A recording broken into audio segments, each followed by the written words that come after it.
চলো তোমাদের সাথে আজ ঘুগনির রেসিপি শেয়ার করি। এই ঘুগনিটা শুধু রুটি দিয়েই নয়, শুধু শুধু চানাচুর দিয়ে খেতেও বেশ ভালো লাগে। প্রথমে কড়াইতে তেল দিয়ে তার মধ্যে সাদা জিরে, তেজপাতা আর শুকনো লঙ্কা ফোড়ন দিতে হবে।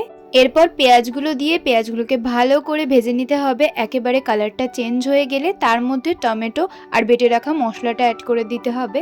এই মশলাটায় আদা, জিরে, রসুন আর শুকনো লঙ্কা পেস্ট করে করা হয়েছে। এরপর সামান্য পরিমাণ জল দিয়ে মশলাটাকে ভালো করে কষিয়ে নিতে হবে যতক্ষণ এর থেকে তেলটা পুরোপুরি সেপারেট হয়ে যাচ্ছে। আর একদিকে মটর আর আলুগুলোকেও প্রেসার কুকারে সেদ্ধ করে নিতে হবে। এরপরে ওই কষানো গ্রেভিটাতে মটরগুলোকে অ্যাড করে দিয়ে এটাকে ভালো করে কষাতে হবে। আর তোমাদের কনসিস্টেন্সি অনুযায়ী তোমরা জল অ্যাড করে দিতে পারো। যদি তোমরা একটু গ্রেভি খেতে চাও তাহলে এরকমই রাখতে পারো, আর যদি একটু ঝোল ঝোল খেতে চাও তাহলে অবশ্যই একটু জল অ্যাড করো।